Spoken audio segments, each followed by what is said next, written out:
Listen, unbelievably excited, thankful, beyond grateful to have this opportunity to come back to the University of South Carolina, a place that I love and have a lot of passion for.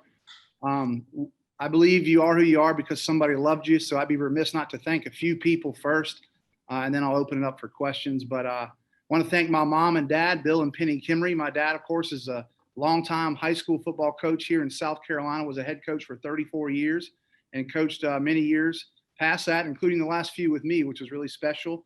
But I got my love and passion for the game of football from my dad.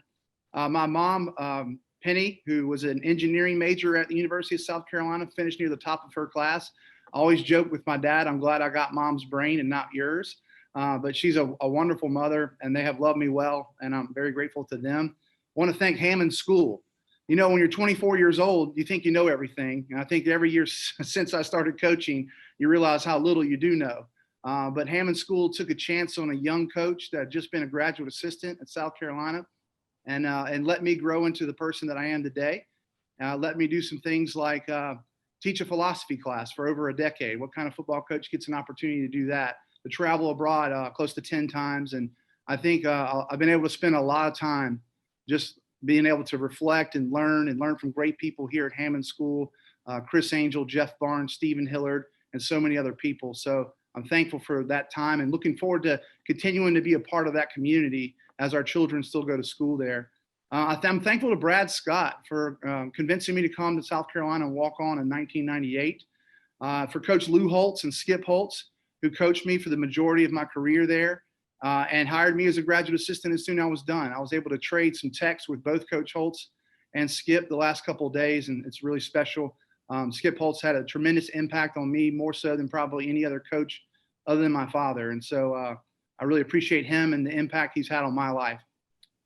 I want to thank former players and my teammates. I feel humbled. I feel empowered by them, that I represent a lot of them as a former player. I know that they take pride in this university, and those things matter.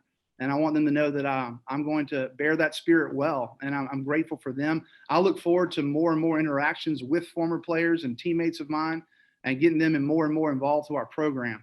The high school coaches in the state of South Carolina, I've been one for 17 years. I know what it's like to be a high school coach, what it means to pump up the balls and carry the ball back to practice or make sure the headsets are charged or what have you. I just want you to know that South Carolina is a place that you guys will always be welcome. Whatever I can do personally to help you, I'm here, and I'm really appreciative of the great coaches that we have in the state of South Carolina. I want to thank our fans. You know, I remember starting at South Carolina under Coach Scott, we won our first game and then we lost 21 in a row. And those fans were in the stands the entire time, whether it was the 10-game losing streak to end that season or the 0-11 season.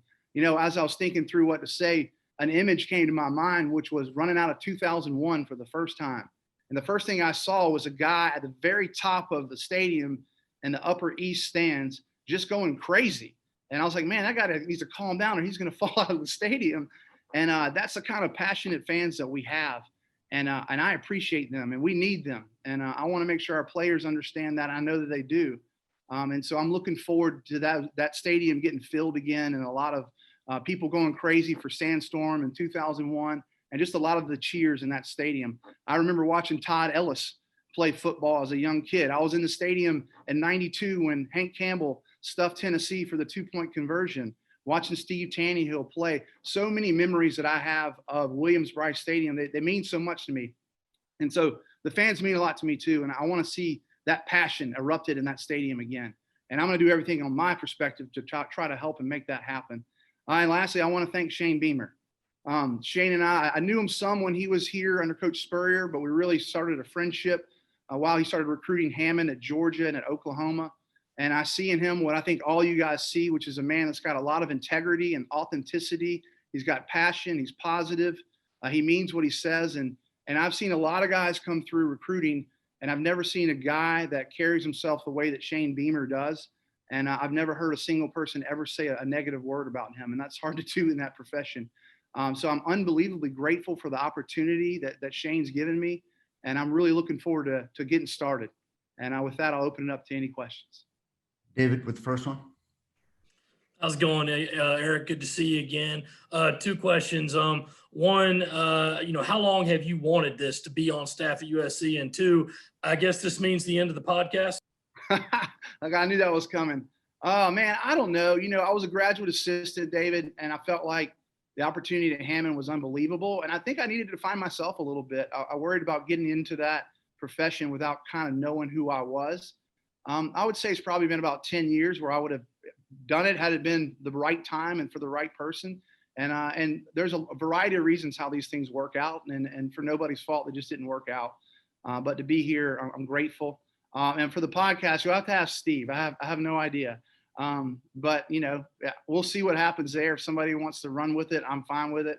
But it was a lot of fun to do it. And actually to meet a lot of you guys, to meet former players, guys from every generation. It was just a unique opportunity to really get a grounded education in Gamecock football, and hopefully to pull a lot of guys together. And so, I'm grateful for that time and for the people that came, including yourself. Mike Gillespie. Hey, Eric, thanks for doing this morning. Kind of a similar question to David's, but you were so close for kind of the last 10 years to accepting a position on staff. So I'm just wondering, when you finally got that official phone call, hey, you're in, what were some of the emotions like that day? What was that phone call like for you? Oh, it was really emotional, and for my whole family, because it has been a dream for a while, and it worked out. But we've certainly had our celebratory meetings. We had some friends over to celebrate, and but now I'm ready to get to work. So I think, to me, that's the biggest thing, is that I can get in there, start calling recruits, and start showing them why they need to come to South Carolina. But it was a special moment for me that I'll always remember. Rick Henry. Well, first of all, Eric, congratulations and happy holidays to you and your family. Coach Beamer said one thing he loved about getting you on staff is that you're very passionate about being a Gamecock, about coming back to work for your alma mater. What will you tell recruits about what can they expect when they sign on to play football for the University of South Carolina? Yeah, I think that the first thing is that we have an unbelievable opportunity to be immersed in a giant family. One which starts with, in my mind, the city of Columbia. There's so many great opportunities for young men, and I've seen it time and time again. When they get that degree, I know everybody wants to play in the NFL, but the majority of them don't.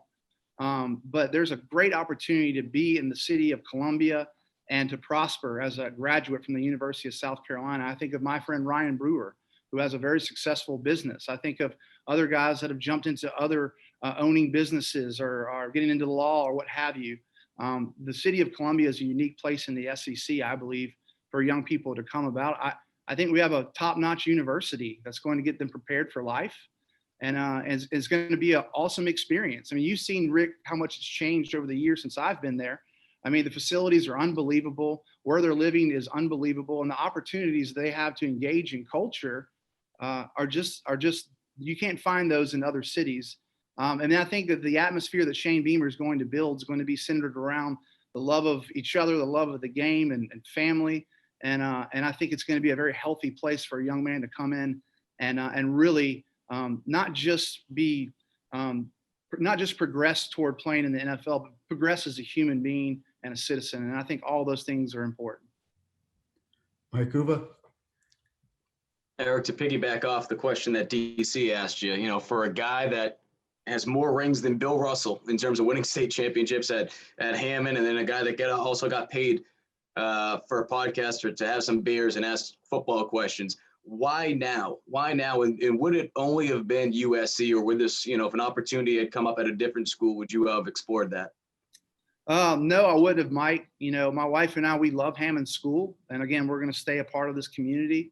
But we've never thought we would just run around the country chasing the college dream. We always just said, if a space comes up at South Carolina and we have that opportunity, we'll kind of give God the space to work that out. And that's what happened. And so for us, it's always something I've wanted to do because I love the university a lot, but also feel like I can give a lot to the university. And so I'm grateful for the opportunity. Eric Boynton. Yeah, hi, Eric. Happy New Year.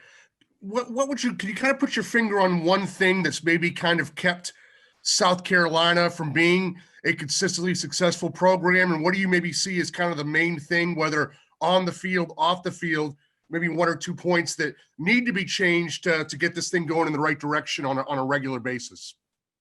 Well, I think we've been close. Of course, you have challenges when you're, the geographic challenges that we have in terms of recruiting.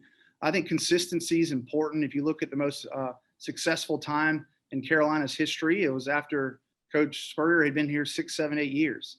And so having consistency at the top is important. But listen, I think in a state like South Carolina, it's all hands on deck. And I think we need everybody. We need a consistent staff. We need great leadership at the top, which we have with Shane Beamer. We need the university. We need the community. We need the fans, and we all got to pull together. And I think if we can have that message out there and everybody joins in together, we can put something, a program together that's going to be special for a long time. But we have to differentiate ourselves. Josh Kendall. Hey, Eric. Hey, Josh. From a, you may have heard when Shane talked about this some, but bringing head coaches on, guys who have head coaching experience, what can you bring from that perspective you think that will be helpful to Shane? And sort of the flip side of that question, coming from outside the collegiate environment, what sort of perspective do you think you might be able to bring that'll help? Well, I think first of all, my posture is going to be to come in and learn a lot. I'm going to have to acclimate to, this level of play. Although I feel very comfortable, I can do that quickly. I've been a head coach a long time, but other guys on the staff have been in college, which I have not. I think one thing that's unique is I've been at one place for a long time and been able to sustain success for a long period of time. And I kind of know what it feels like to continually meet that challenge year in and year out, and what some of those challenges may be. But more than anything, Josh, what I want to do is come in and see where I can help and where I can learn and really recruit hard and go from there. Ben Reiner. Hey, Eric, kind of a couple questions. First, sort of piggybacking off that, what do you feel like are kind of the areas where you're going to have sort of the most transition and sort of the most to learn, and maybe the areas where you feel like you kind of come in having a better feel for kind of this college level? And also, are you going to miss it all being able to live tweet analysis of the games during them? No, I'm not going to miss that at all, Ben. But I think just the rhythm of getting into the whole schedule. Started recruiting some yesterday and really just enjoy it. So I'm excited about that whole aspect of this job is recruiting, regardless of what people say. We didn't do that at Hammond, but to get to show young people, why I feel like this is such a special place to come and play and to grow up, because I've literally lived here my whole life. I'm really looking forward to learning how to do that even more, but also just getting it done. Of course, listen, the SEC is different from a schematic level than high school football. The challenges you have when you have a roster with 45 guys on it is very different than the challenge you have with a roster with 105 guys on it. And the schemes are going to be a little bit more complex, but at the end of the day, football's football. And I think I can make that transition, relatively easily. I think in terms of strengths, I've been studying some things that are kind of outside the box for a long time now. I've taught a philosophy class for over a decade. I love to try to figure out different ways, shapes, and forms to incorporate outside thinking into the game of football. And so where I can do that in a humble way, I'm going to try to do that. Jen Del Bianco. Hey, Eric, what are you most excited about working with Mike Bobo, and how has your relationship obviously grown having coached his son this past year? I'm super excited. I think Mike Bobo is one of the premier play callers in the SEC and in our country. I thought he did an amazing job last year. I was very, very adamant about that with some of the challenges that we had. I thought he did a great job, and his run game and play action game is something that I'm looking forward to learning more and more about. And there's a reason that he's been so successful for so long. And I'm again looking forward to getting in that room and learning more and more from him, and how he, formulates his play sheet and calls what he calls and what he sees and how he describes things. I'm sure there'll be a learning curve in terms of the language. Anytime you come into a new staff, there is that. But we've had great interactions. I coached his son Drew last year, who's a fantastic player in his own right. And every time I've talked to Coach Bobo, he's just been nothing but kind and an easy guy to talk to. So I'm really looking forward to learning a lot from him. John Whittle. Yeah, thanks, Eric. You mentioned teaching the philosophy class. How does that kind of overlap with football? What are some things that you bring from a philosophical standpoint that you want to bring to your players or the team just from that standpoint? Well, John, I think, any culture has to have values, and understanding those values on a little bit of a deeper level, being able to ground those things. And the history of thought, we talk about the history of Western thought in my class a lot. And what it does is I think it helps you understand maybe the current of thinking that your players are in, and it gives you a better opportunity to relate to those players. When you understand, I think that they're being influenced by this school of thinking or this school of thinking, and you can diagnose those things in a culture, then you can, I say, better minister to the kind of soul of the team. And so I've been studying that a lot. I look forward to trying to implement some of that stuff, where I can. Phil Kornbluth. Okay. All right. Oh, okay. Hey, Eric, and congratulations. Two questions for you. Have you had a chance to talk with Nick Muse about his plans and maybe what is your pitch to him? And secondly, having been a highly successful high school coach, receiving all the accolades and the plaudits that come with that, are you prepared as a college coach in Columbia to deal with the scrutiny, the criticism that inevitably comes when things maybe don't go well, and like every part of your life being dissected by people on social media? Yeah. Thanks, Phil. So you're saying, can I get ready for you and all the tough questions from you? No, yeah. Listen, I get what it is. I understand how that works, and that your life becomes a little bit more public, and I understand some of the criticism, and I'm okay with that. And listen, I get the frustration when you're not winning and things are going wrong, because we all want to win and we all want to do it together. And when it doesn't happen, people are critical, and that's okay. It's part of the job. I talked to Nick Muse last night, had a great conversation with him. And I feel confident that he's going to be back next year. He's still working through a couple things in terms of talking to some people, but we had a wonderful conversation. He seems like a great guy, and I look forward to him, coming back and being a great leader on this team. We need him. Reggie Anderson. Hey, Eric, this process, how did it start? Did you reach out to him? Did you guys kind of a third party, talk to Coach Beamer on your behalf? Just the origin of this process of you getting hired. There's no third parties involved here. We've known each other for a couple of years, really, in terms of a friendship. And I knew a couple of years ago, he told me, hey, that's my dream job. And if that job ever comes open, I really would like to have it. And having got to know him, in my head, I was like, man, if this job does come open, you would be perfect for it. And so, he knew how much I love Carolina. I knew how much he loved Carolina. My fingers were crossed during the process, and we had some conversations about that potential. Dick Cox. Now that you are a college recruiter, what things did you learn from all the college coaches that came in and recruited your players? I think for me, you could really see the authenticity in some of them, that they really either enjoyed what they were doing, they enjoyed people, or they enjoyed the geography in which they were doing it. And for me, I feel like all three of those things are true. And sometimes where there was a disconnect, you could tell with some guys. And I think that's why, hopefully, young men, when I talk to them about the university, they're going to see that it's coming from a genuine and true place.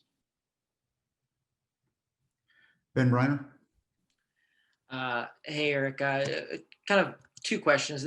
The first one is, obviously you haven't coached on the college level in a while, but are there lessons from your time as a GA way back when that sort of might be valuable now? And sort of the second question is, how valuable is it that you've been around Gamecocks football? You've been going to the practices for, multiple decades. I mean, you might've been to more Gamecocks practices than some of the coaches currently on staff. I don't know about that. It is helpful, Ben. I coached tight ends when I was there. Had to run that room and grade them. Also had to run the scout team and break down all the film. We didn't have all these analysts and GAs that we have now. So I was there for 120 hours a week and doing it all by myself. So I've managed that room before. It was a little bit trickier then because I just played with these guys. We were friends, and I'm just a year older. And so I think this will be a little bit easier for me just because I'm older. But I'm looking forward to being in a room and talk to all those guys yesterday. Seemed like wonderful young men, and talk to them about, really becoming a family. I want them to see my kids. My son's already knows their names and is excited about them. I want them over to my house and to live life with us and see that translated into a comfort level on the football field. So, yeah, I'm looking forward to that. And I think that time as a GA helped me.